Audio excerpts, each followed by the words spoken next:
بنا به تقویم نیاکان ما در روز فروردین از ماه فروردین جشن فروردینگان برگزار می شود. امروز این جشن در ایران اسلامی برگزار می شود و جامعه زرتشتی هر سال در روز 19 فروردین با گل و میوه به دیدار درگذشتگان می روند. برای روشنایی روان آنها شمع روشن می کنند و با آب یا گلاب روی آنها را می شویند. زرتشتیان باور دارند فروهر وجود درگذشتگانشان تا ابد زنده است و همراه بازماندگان است.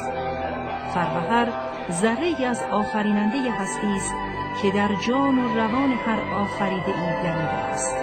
فروهر نیروی پاک پیشبرنده است.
این ماه فروهرهاست. عقیده ایرانی ها این است که روز اول روی ماه فروردین فروهرها از بالا میان پایین و بین خانواده ها زندگی میکنن و اگر ما شاد باشیم، اندیشه و گفتار کردارمون نیک باشه، پیرو راستی باشیم، درستی باشیم، پاکی باشیم، زندگی خوبی داشته باشیم، اونها هم شاد میشن و با شادی در مدتی با ما هستن. روز 19 فروردین که روز فروردین و از ماه فروردین هست، همه ما به جشن فروردینگانه ما اینجا جمع میشیم و فروهرها رو بدرقه میکنیم. پس از 5 روز قبل از عید که بهش میگیم پنجه یا گاه گاتابیو، ما خانه تکانی میکنیم، لباس نو تهیه میکنیم، همه چیزمون رو نو میکنیم که روز اول عید که ما زندگی نوین سال جدید رو شروع میکنیم و فروهرها بین ما میان، ما رو شاد و خرم و نو و به اصطلاح پروار ببینن و شاد بشن و امروز میاییم و اونها رو بدرقه میکنیم که برن به دنیایی که باید برن، به جهان معنوی. بنابراین این روز بزرگداشت فروهرهای درگذشتگانمون هست که در ماه فروردین هم ایرانی ها براش ارج قائلن و برای همین هم ما خانه تکانی میکنن و لباس نو میپوشن.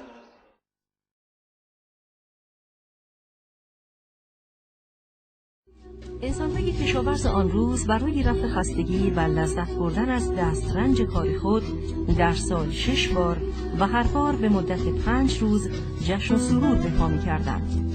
به دور هم جمع می‌شدند و دست جمعی اهورامزدا را شکر می‌گفتند.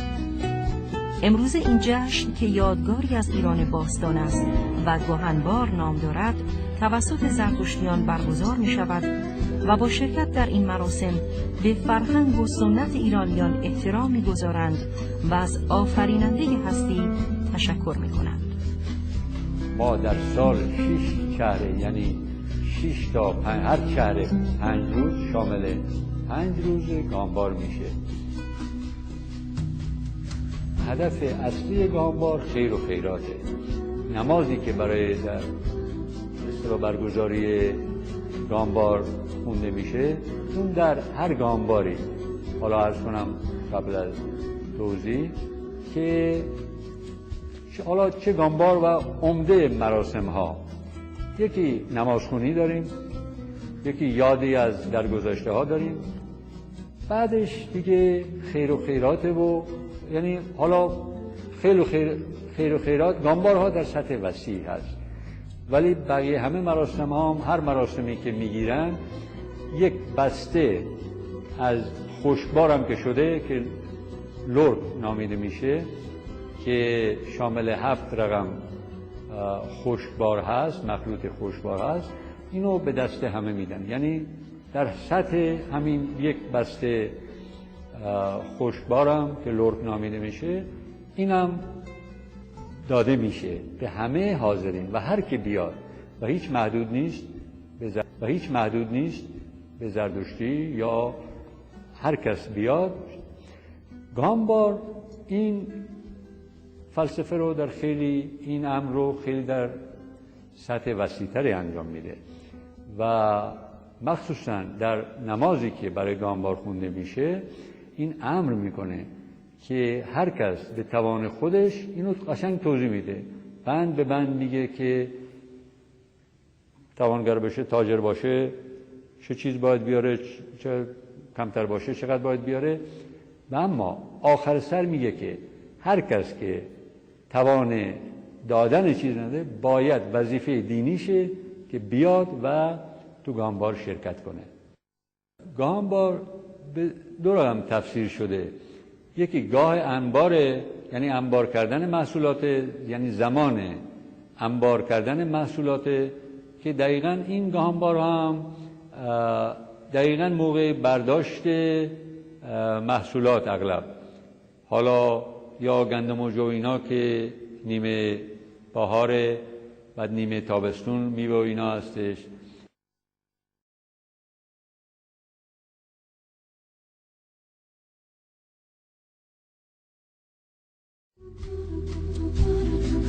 آذر این ایزد اهورایی که انسان را به یاد تمدن می‌اندازد.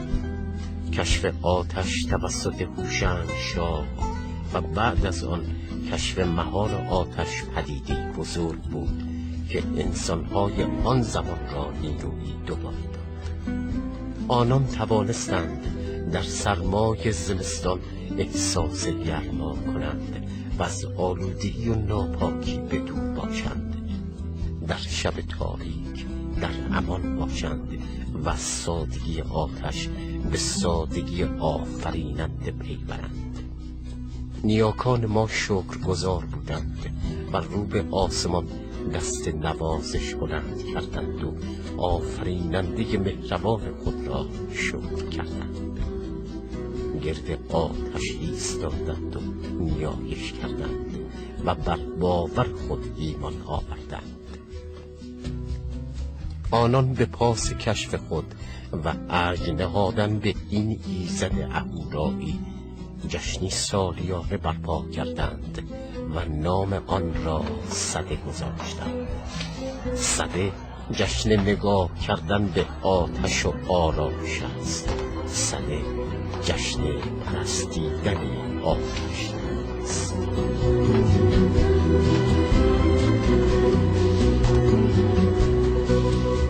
آتش به وسیله هوشنگشاه به درستی و در توسط تفکر و اندیشه ایرانی کشف و در اختیار بشر قرار گرفت و ایرانیان اون روز رو به پاس دست یافتن به این برکت الهی جشن گرفتن و به پایکوبی و شادی پرداختن و از اون روز آتش رو در بین خودشون و در دلهای خودشون پاک و پاسداری کردن.